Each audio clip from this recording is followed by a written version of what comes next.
Good morning. Welcome to the JP8 report.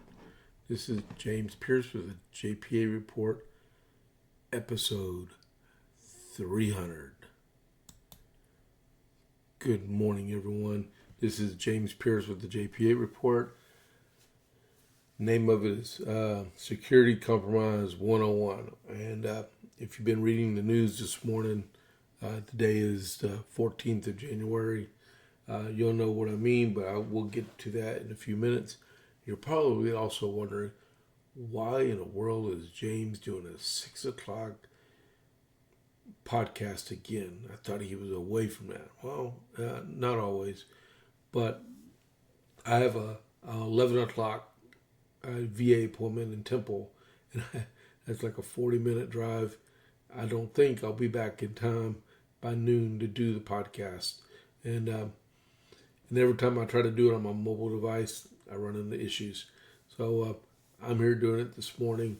And also, talking about this morning, I don't know if you read it yesterday afternoon, but the U.S. House of Representatives voted unanimously with Republicans and 11 Democrats to overturn a law that was signed by the previous Autopin presidency, that would be Joe Biden, about restrictions on shower heads. So what they did was they wanted to lower the amount of water that a shower head could actually produce, which would increase the water pressure. Okay, with the little nozzles and stuff on it. So President Trump didn't want it, and the Republicans didn't want it, and 11 Democrats didn't want it. So they voted to overturn it yesterday, and now it moves forward to the United States Senate.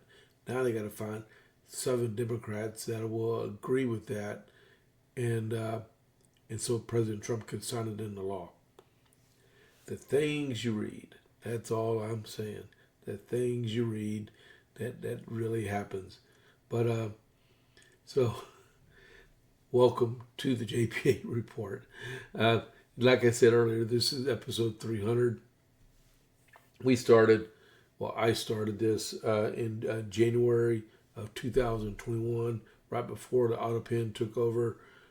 President Trump was still president, and it's been a long road, but like I did, I made a decision in the middle of June.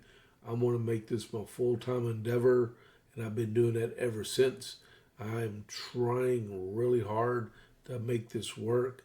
I don't have any other income except for my Army retirement, my VA disability, and I just want to provide a service to all y'all out there because I really like doing this, and I'm very astute politically. I know what's going on, and I care, all right?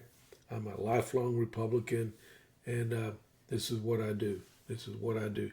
If you noticed, lately, on my, if you look at the past episodes of the podcast over the last several days, I've been interviewing candidates that have been running for local office. I recorded 2 congressional candidates, and then for CD 31, and then I've recorded 4 candidates for county commissioners right here in Coryell County. That was a privilege to do all 6 of those guys. And I have another congressional candidate coming up on Friday and another county commissioner on Saturday. And I have a guy that's running for Justice of the Peace that wants me to get a hold of him today and make arrangements for me to do that. And then my county chair gave me the phone number of another individual I got to make contact with because he said he was interested also. So I got my work cut out for me. And go back and watch them. All of them are about 30 minutes long, and they're really good. Some of these guys really know what they're doing, and they're passionate. All right, especially the ones that are running for Congress too. So as we get started today, Don't forget to please go over and click that follow button for the JP8 report. And then right next to it is the thumbs up button. That's how you like the post.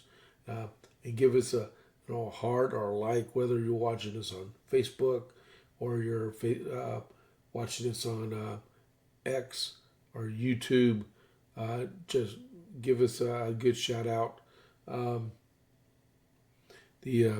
Hold on, let me do something here.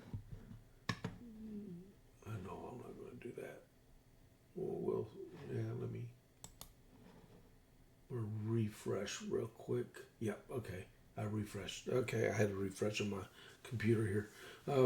And then, so follow it, and like it, and share it.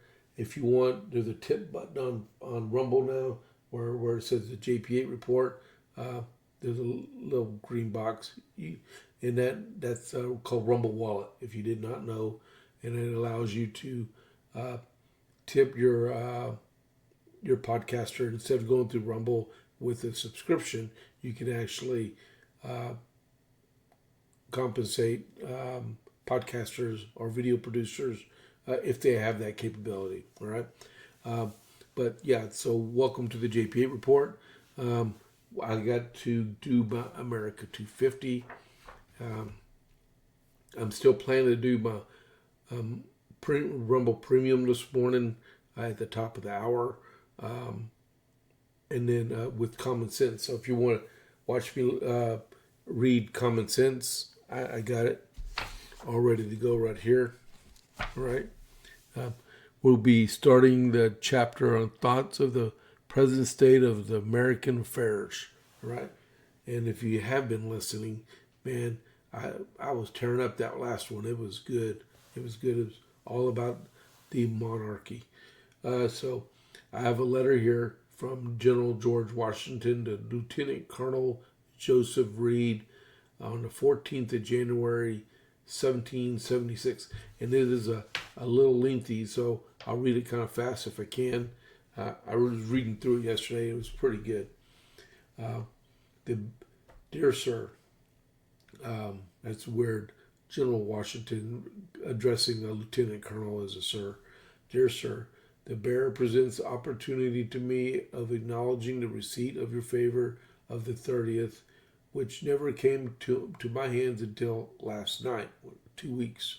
And if I had not done it before of your other on the 23rd preceding, the hints you have communicated from time to time not only deserve, but do most sincerely and cordially meet with my thanks. You cannot render a more acceptable service, nor my estimation give me a more convincing proof of your friendship than by a free, open, and undisguised account of every matter relative to myself or conduct. I can bear to hear of imputed or real errors. The man who wishes to stand well in the opinion of others must do this, because he is thereby enabled to correct his faults or remove the prejudices which are inhibited against him. For this reason, I shall thank you for giving me the opinion of the world upon such points as you know me to be interested in. For as I have but one capital object in view. I could wish to make my conduct coincide with the wishes of mankind, as far as I can consistently, without departing from the great line of duty which, though hid under a cloud for some time from a peculiarity of circumstances, may nevertheless bear scrutiny. My constant attention to be great perplexing objects which continually rise to my view absorbs all lesser considerations, and indeed scarcely allows me time to reflect that there is such a body of existence as the general court of this colony. But when I am reminded of it by committee, nor can I, upon recollection, discover in what instances I wish they could be more explicit. I've been inattentive to or slighted them. They could not surely conceive that there was a propriety in unbosoming the secrets of an army. To them that it is necessary to ask their opinion, to throwing up an entrenchment, forming a battalion. It must therefore be that I am before hinted to you and know to remedy it. I hardly know that I am acquainted with a few of the members, never go out of my own lines or see any of them. That's a hazard of being a commander sometimes. I am exceedingly sorry to hear your little fleet has been shut in by the frost. I hope it has sailed this and give you some proof of the utility of it, and enabled the Congress to bestow a little more attention to the affairs of this army, which suffers exceedingly by their overmuch business, or to a little attention to it. We are now without any money in our treasury, powder in our magazines, arms in our stores. We are without a brigadier, the want of which has been 20 times urged. Engineers, expresses through a committee has been appointed these 2 months to establish him, and by, when we shall be called upon to take the field, shall not have a tent to lay in, or propose, or what is doing with mine. These are evils, but small in comparison of those which disturb my present repose. Of our enlistments are at a stand, and fears I have not entertained or realized that the discontented officers, for I do not know how else to account for it, have thrown such difficulties or stumbling blocks in the way of recruiting that I no longer entertain a hope of completing the army by voluntary enlistments, and I see no more or likelihood of one to do it by other means. It is in the last 2 weeks we have enlisted about 1,000 men, whereas I confidentially bid to believe by all the officers I continued with that we should by this time have had the regiments nearly completed.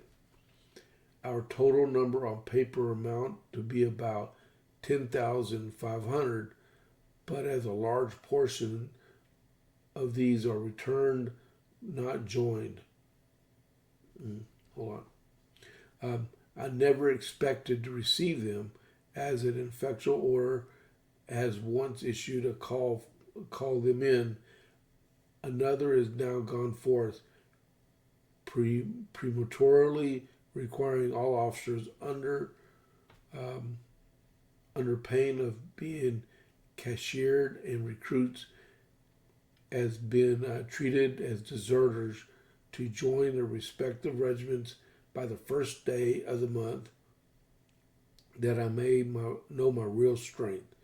But if my fears are not imaginary, I shall have a dreadful act on the advanced month's pay, in consequence of the assurances given and my expectation of having at least men enough enlisted to defend our lines, to which may be added my unwillingness or burdening the cause with unnecessary expense.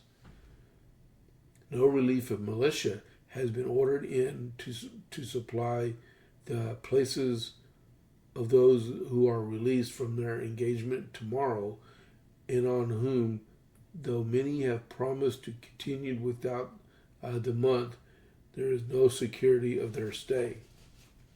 Hold on just a second.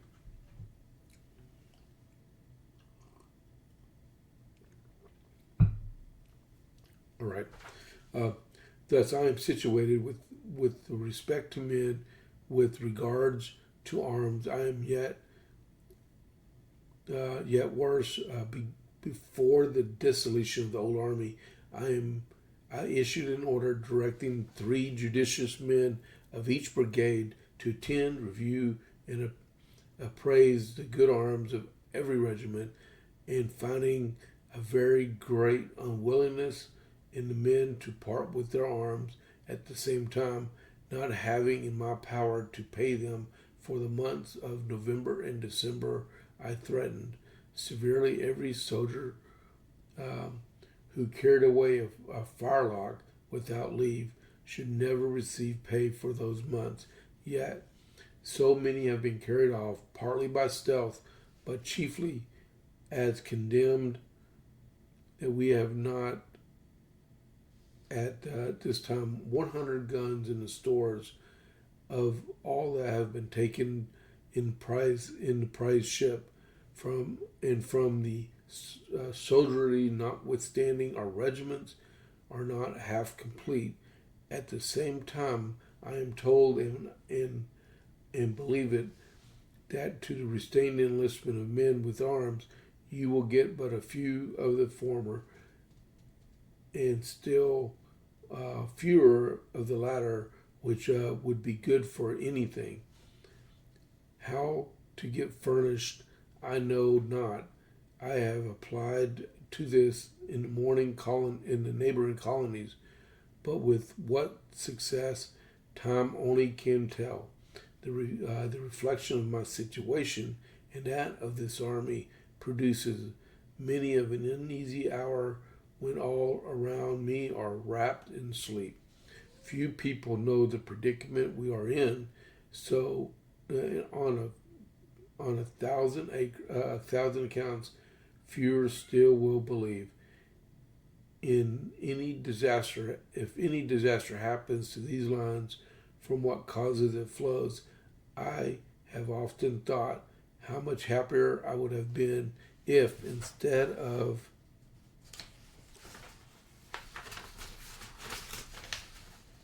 accepting the command under such circumstances, I had taken my musket upon my shoulder and entered the ranks, or if I could have justified a measure of posterity and my own conscience, and retired to the back country and lived in a wigwam, and I shall be able to rise superior to these and many other difficulties which might be enumerated. I shall most religiously believe that the finger of Providence is in it. To blind my eyes. Hold on, oh man.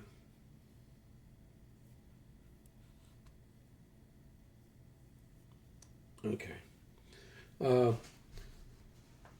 If I shall be able to rise superior to many difficulties which might be enumerated, I shall most religiously believe that the finger of Providence is in it, to blind my eyes of our enemies, for surely I will get well through this. If I get well through this month, it must be for want of their knowing the disadvantages we labor under. Could I have foreseen the difficulties which have come upon us, could I have known that with such backwardness we would have been discovered in the old soldiers to the service, all the generals upon earth could not have convinced me of the propriety of delaying an attack upon Boston till this time. When it can now be attempted, I will not undertake to say, but thus much I will answer for, that no opportunity can present itself earlier than my wishes, but as this letter discloses some interesting truths, I shall be somewhat uneasy till I hear it gets to your hand, although the convenience it thought safe. We made a successful attempt a few nights ago upon the houses near Bunker Hill. A party under Major Knowlton crossed upon the mill damn near being dark, and set fire to and burnt down 8 out of 14 which were standing, in which we found they were daily pulling down for fuel.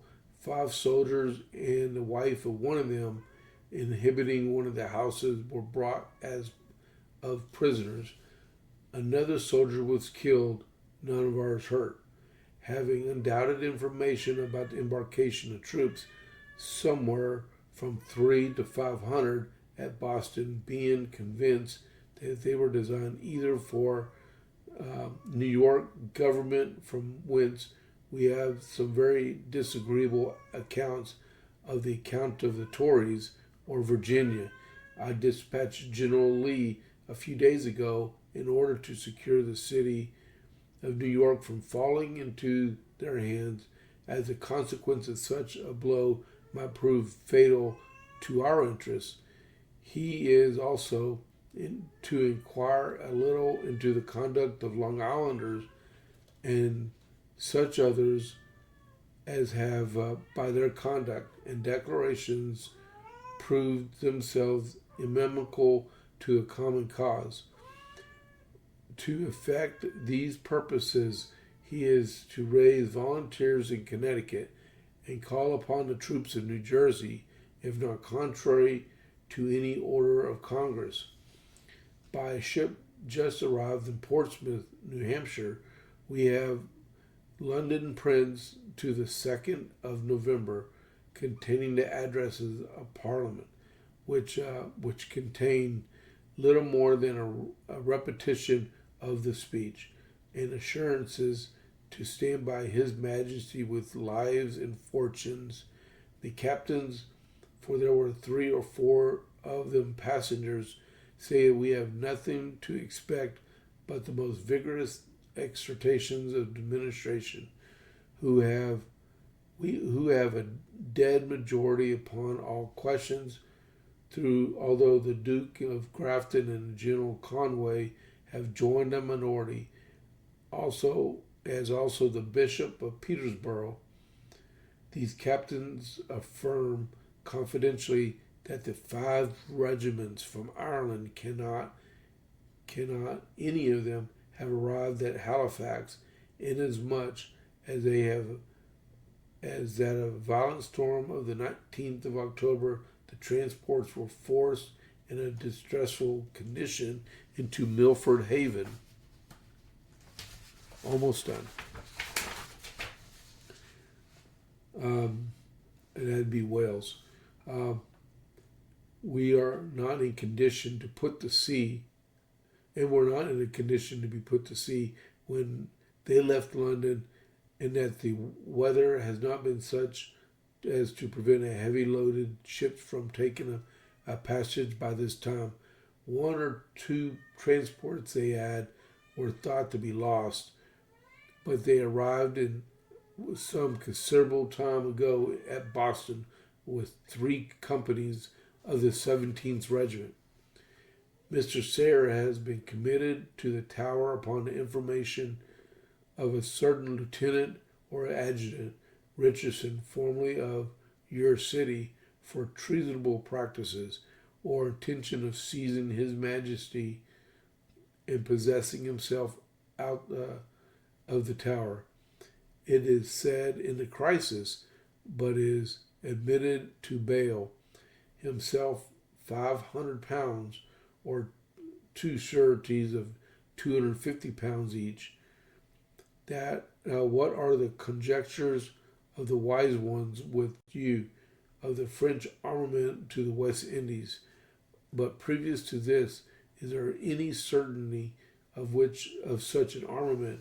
The captains, who are sensible men, heard nothing of this when they left England, nor does there appear any apprehensions of this score in any of the measures or speeches or administration.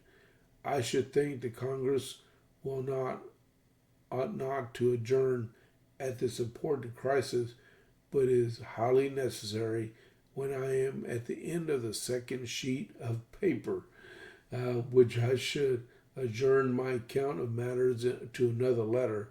I shall therefore, in Mrs. Washington's name, thank you for your good wishes toward her, and with her compliments added to mine to Mrs. Reed, and conclude, dear sir, your most sincere and affectionate servant, General George Washington. There was a lot of stuff in that paper, a lot of intelligence, a lot of concerns about enlistments and supplies, a lot of concerns about the future, about enlistments and stuff. But as you can notice, it was a long road to hoe, because this is early 1776. They got to go all the way to Yorktown, and then I read this day in history this morning.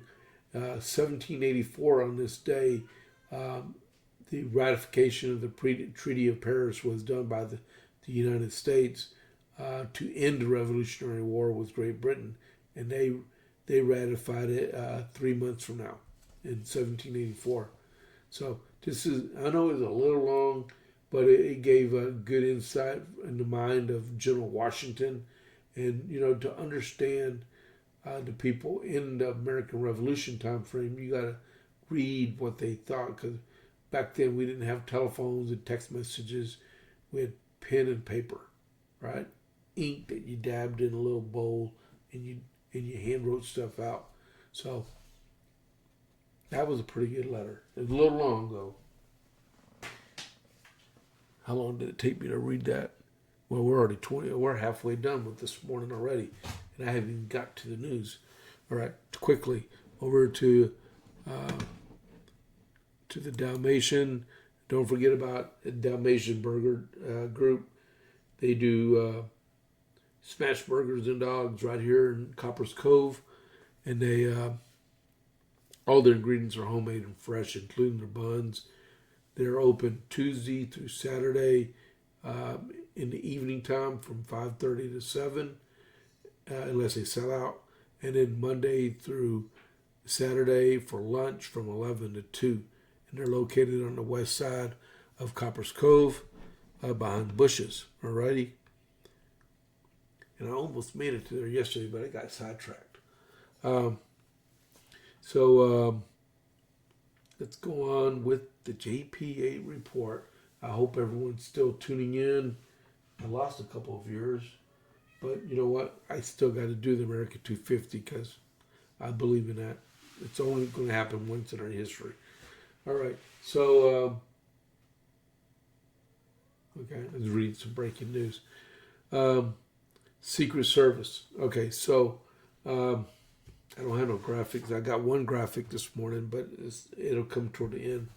So the Secret Service. So Security Compromise 101. As some of y'all well know, I used to be stationed at Camp David a long time ago, over 20 years ago, right? And we couldn't make drawings of anything we were doing. We couldn't even have a cell phone with a camera on it, right? Even though they did exist. We couldn't take pictures. We couldn't do text messages. We couldn't do drawings. We couldn't tell people the security measures or anything, right? Including HMX, Air Force One, the limo, Stagecoach, or as some people call the Beast, but it's really called Stagecoach. So last night, I about fell out of my chair. Here we go again, right? A U.S. Secret Service employee assigned to Vice President J.D. Vance's protective detail, which is called VPPD, has been placed on administrative leave after an undercover video released by independent journalist James O'Keefe, which is a really good investigative journalist. It allegedly showed the Agent Lincoln's sensitive security information, the agency confirmed to Fox News. The Secret Service is investigating and said the employee's security clearance has been suspended and access to the agency facilities and systems revoked as the incident is investigated, opening the door to broader concerns about operational security and an agency-wide retraining order.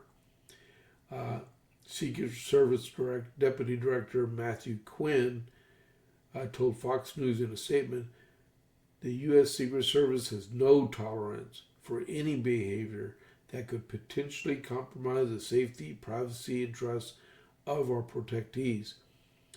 This incident is under investigation, and the employee involved has been placed on administrative leave and his clearance suspended and access to agency facilities and systems revoked.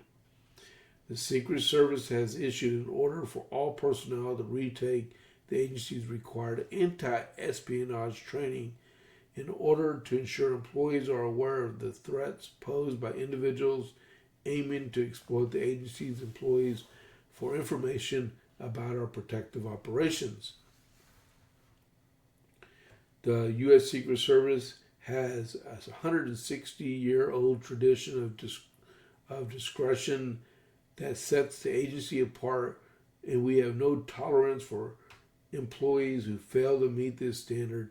The Secret Service deeply apologizes to the Vance family for this violation of their trust and privacy and faith.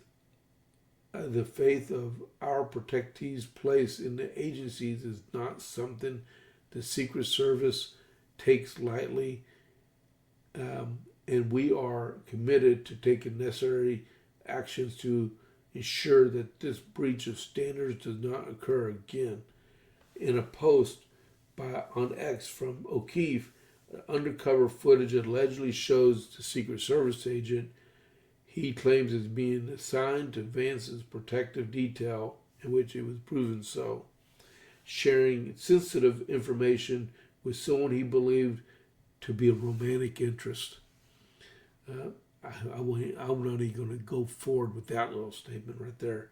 According to O'Keefe, the agent discussed protective formations, shift schedules, travel movements, and advanced. Hold on. This is concerning. Advanced procedures, and allegedly sent images while aboard Air Force Two. Fox News has not independently verified the contents of the video. O'Keefe goes on to write that the agent involved was recorded on hidden cameras, providing an undercover journalist with sensitive security information, and allegedly discussed protective formation shift schedules, travel plans, and real-time locations. The agent also allegedly shared information sometimes days in advance and acknowledged signing paperwork prohibiting disclosure of that kind of privileged information. Wow. So he said, I can do it, but I had to sign an NDA saying I'm not supposed to do it, but I'm going to do it anyway. O'Keefe alleges the agent is a holdover from the Biden administration and that he holds anti-ICE, anti-Trump administration personal views. O'Keefe said his organization coordinated with the Secret Service prior to the publication and redacted certain operational details at the agency's request. Thank you very much. The Secret Service is tasked for protecting the President, the Vice President, and other designated officials, and operates under strict confidentiality rules concerning government operations. And then it says the Secret Service did not immediately provide a timeline for its completion on whether criminal charges could result from the incident, and the White House didn't comment. Oh my goodness. Wow. So I really, truly hope they criminally prosecute this guy for treason. It's got to be treason. Because, well, for one, that he had anti-Trump and anti-ICE feelings already. So it means he was compromised to the position. He really didn't care about the safety of his protectees. I apologize for this cat. Man, he just won't stop. And now she stopped. Okay. So there are just certain things, you hear the term loose lips sink ships. That is the reason why. It took the assassination of President Lincoln for the executive branch to go outside the executive branch to hire outside personnel for his protection.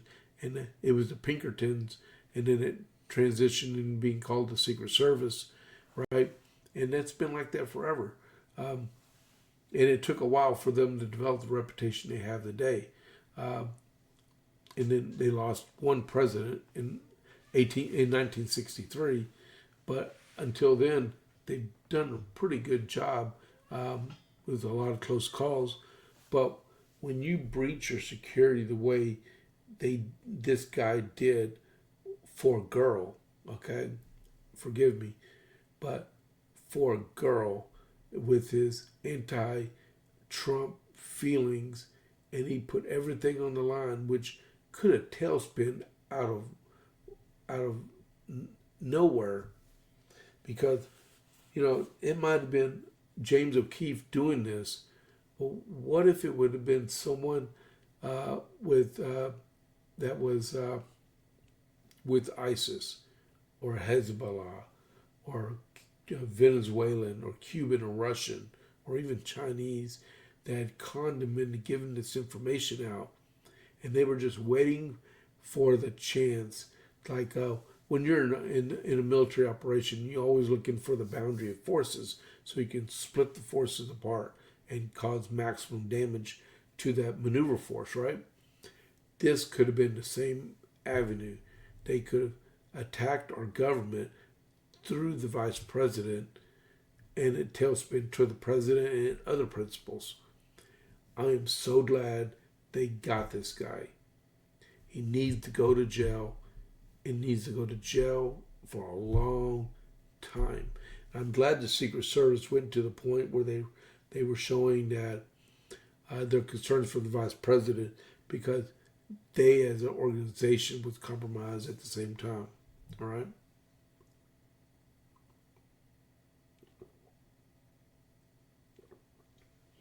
All right. So, what do we got? All righty. So, before I talk about the Supreme Court, what happened yesterday, I can truly tell you I know the difference between a boy and a girl, all right? Or a man and a woman. We'll get to that in just a minute. Before I do, don't forget to like the podcast and follow the podcast and then share the podcast. JP8 Report is my baby. This is the 300th episode. Do us a favor, if you're watching this video on demand, please share it out and like it, okay? If you're actually online with me now, viewing, please chat with me if you can. All right? Let me get me a cough drop. I'm starting to go a little hoarse here. Hold on. Alrighty.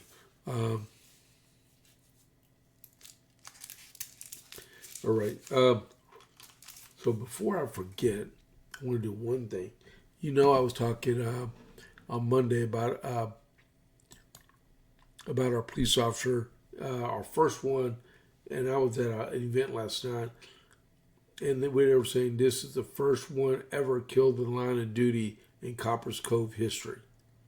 All right, as far back as anyone can remember, Officer Garrison was the first one that's ever been lost in the line of duty.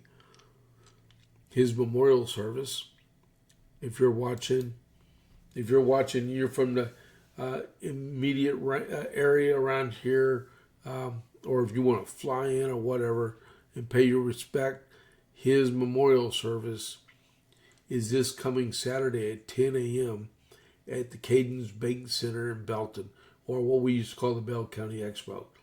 All right, so Saturday at 10 a.m., they're expecting upwards to about 3,000 people at his funeral at the Cadence Bank Center.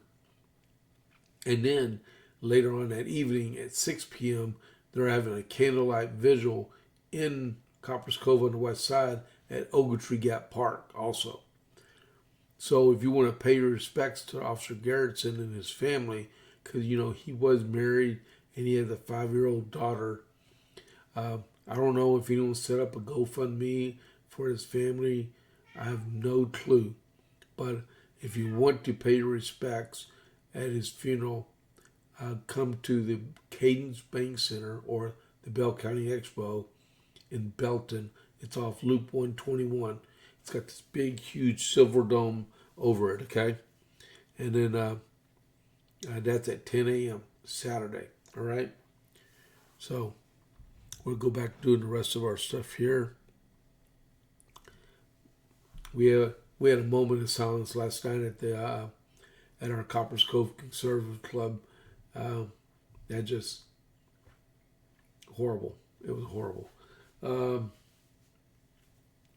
So yesterday at the Supreme Court, they had live hearings that you could hear. They didn't video it. They just had audio that you could hear, and they piped it outside and on TV, right? And it looks like they will uphold the ban on transgender athletes and Title IX, because the ACLU challenged Title IX to include Secret Service. I mean, not Secret Service, transgender, right?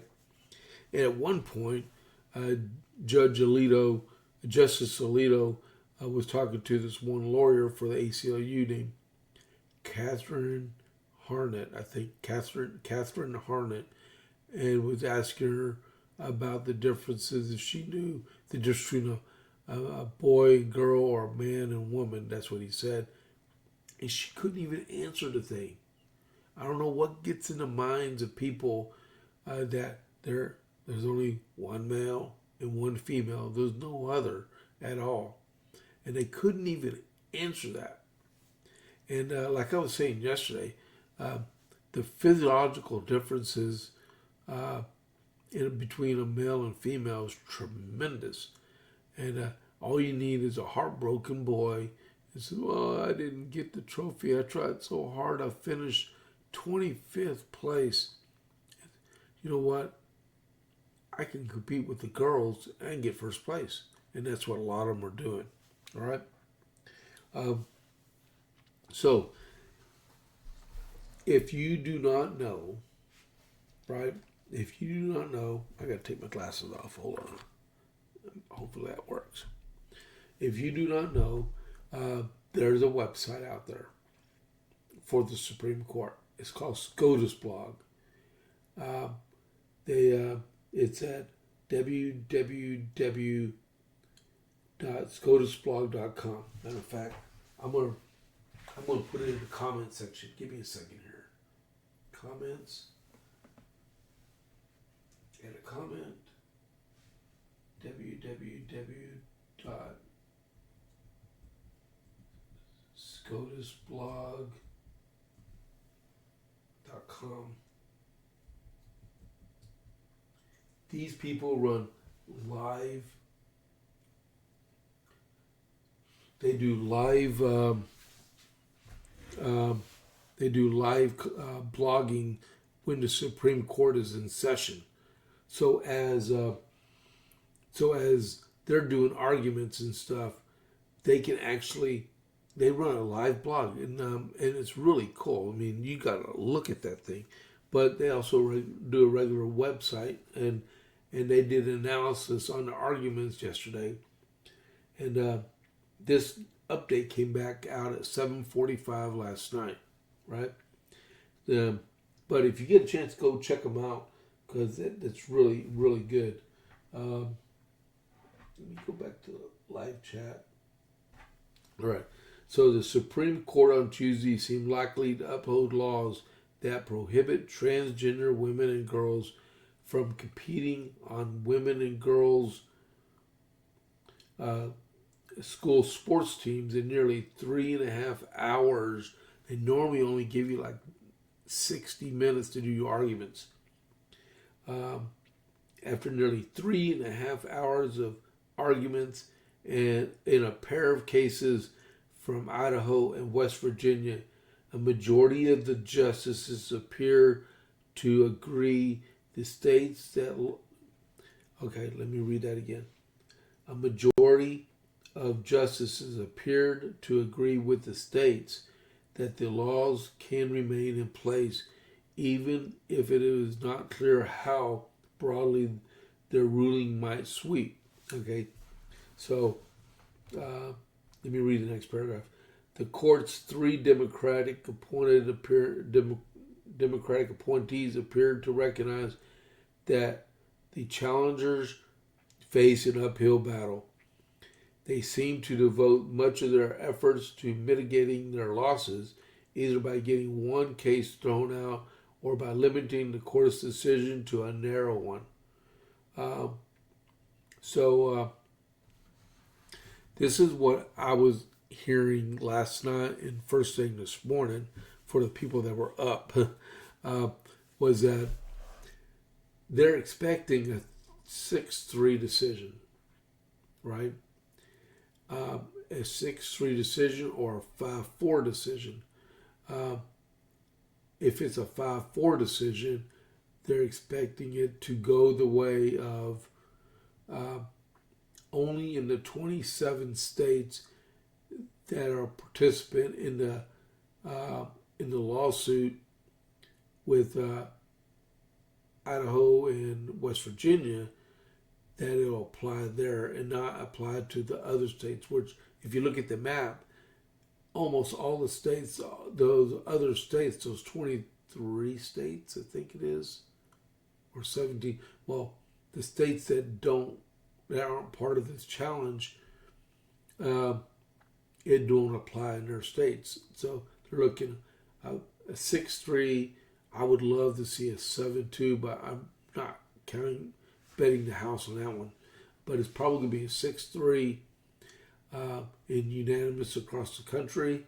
It could be a 6-3 with only the affected states in the lawsuit, or it could be 5-4 and only the affected ones. Okay, so we shall find out this sometime in June on this case right here, right? To go along with that fact, let's see, this is like 4 pages long. I mean, I could keep reading it, but I might lose the rest of my audience if I do. Let me see if I can see that one in here.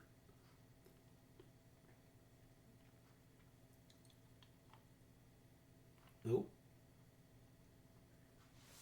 This is really good. If y'all have not ever been to that website, you need to go to it because it's really good. I'm looking for that one with Justice Alito.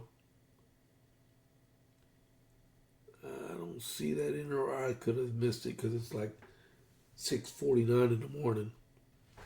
Okay, I'm going to read more of this later on. I read some of it, but that is good. So they are going to be at 9:30 this morning. SCOTUS blog is going to go back up on their live version. So, and what's going to happen is there is expectation this morning that the tariffs ruling is going to come out.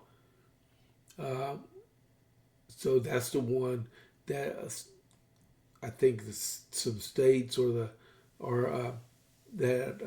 companies sued the federal government over the use of tariffs. So the president will find out today if all of his tariff agreements stand or they fall apart, right? And the SCOTUS blog said that they will be open live at 8:30 Central, 9:30 Eastern for that, all right? What have we got here? 6:50. Anyone have any questions on that? I mean, I fully expect the Supreme Court to uphold the president's ability to use national security to implement a terrorist strategy to assist the United States on funding the government and stuff. It's only fair across the board that if we're going to trade with the country and that they're going to withhold actual products from our country unless that we should be able to tax other aspects of their economy, right? It's fair on both sides, but we've been, like the president said, we've been screwed for so long, people just don't understand what right looks like. And we're trying to get to that point, right? Also, inflation report was released yesterday morning at 7:30 Central, 8:30 Eastern. And it says the inflation remained steady in December, coming in at 2.7%. The Federal Reserve likes it at 2%, but it remained steady at 2.7%. Is it, however, the month's inflation rate still remain.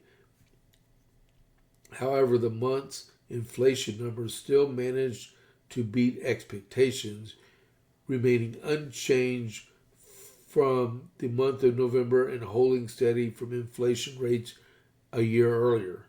All right, so we're not getting worse; we're maintaining or getting better. According to BLS, the Consumer Price Index, which broadly measures everyday goods, rose 0.3% in November and 2.7% on a year-over-year basis. Core prices to exclude volatile items rose 0.2% from the prior month and 2.6% from a year earlier, both slightly below economic expectations of 0.3 and 2.7 respectively. So we performed better than these so-called economists thought we were going to actually perform at. So it's getting better, a little slow, but we're getting better. What would help is if the Federal Reserve Chair, the one that's under investigation right now, would actually meaningfully lower interest rates to spur the economy further into action. Not to overheat it, but give it the potential it deserves so we can make a difference in the lives of Americans. All right. I don't know if that makes sense or not. Where we stand? Okay, we still got time. All right. So, and then this came out last night while I was at my 4 C's. President Trump said his administration will cease federal payments to sanctuary cities and states with sanctuary policies starting February 1st, while citing jurisdictions that protect criminals and fuel fraud and crime. Speaking from the Detroit Economic Club, Trump said the move was aimed at cities and states that refuse to cooperate with federal immigration enforcement and the administration bid to stamp out fraud. Starting February 1st, we're not making any payments to sanctuary cities or states that provide that or states having sanctuary cities because they do everything possible to protect criminals at the expense of American citizens, and it breeds fraud and crime and all the other problems that come with it.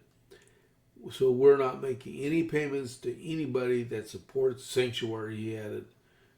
And Trump also criticized Minnesota officials for discussing what he described as widespread fraud in their state.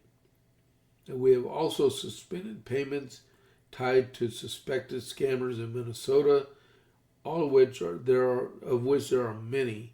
Trump said it's a great state. It was a great state. Now it's getting destroyed by a stupid governor.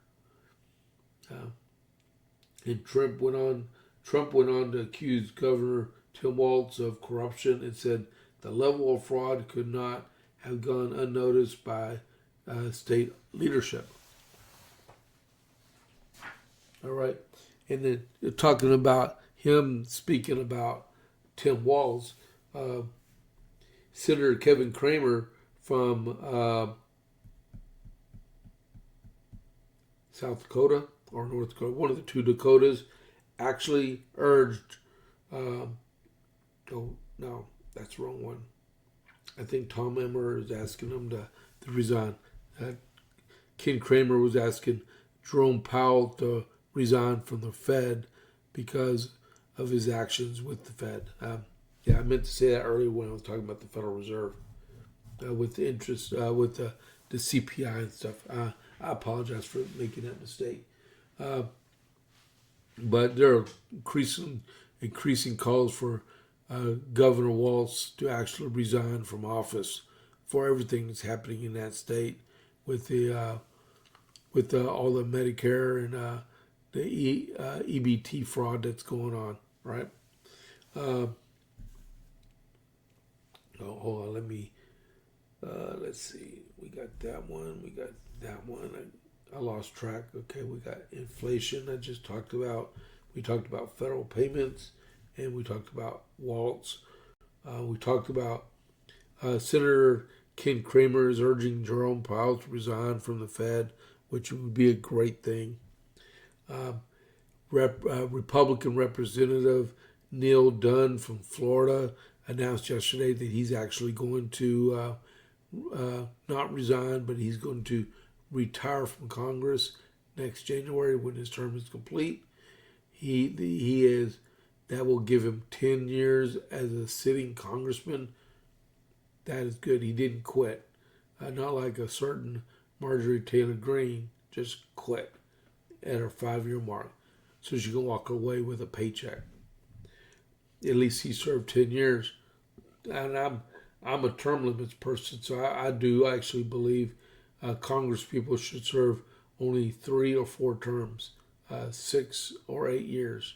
All right, that's what I believe. In Denmark, I've heard a lot of stuff on Fox from the premier of Greenland of all. I guess since they only got like 50,000 people in their huge province there, maybe that should be called a mayor, because we have like 39,000 people in Copper's Cove and we only have a mayor, right? But they got this huge island and they got that many people and they got a premier. Well, their premier or prime minister, or whatever you want to call them, actually said that they're not interested in becoming part of America, and they were petitioning to NATO for NATO to come to their defense against the American aggressors. From my recollection is that, what time we got here? All right. I'll make it quick. Greenland belongs to Denmark, and today Denmark and the Secretary of State are going to be talking about Greenland. So, well, enough said about that. We'll let the diplomats discuss this one. All right. Let's see here. So I got to do a raid here real quick. Let me get this program. R-A-D spot. Control V. All right. So if you're watching, I'm going to. Oh my goodness, where did that come from? Next one. Okay. These are my socials. And then I'm going to go back over here. Well, I'm going to stop recording after I do my raid. So this is James Pierce. If you're not a premium subscriber, I'm going to raid y'all over to Chad Prather Before the Noise. And I will see y'all tomorrow. And I'll tell you about how my VA appointment went. And this is James Pierce at JP8 Report. I'll catch you on the flip side. I'm out for the non-premium members. And here goes the raid. Confirm. We're going to raid in 8 seconds. I'm going to go ahead and stop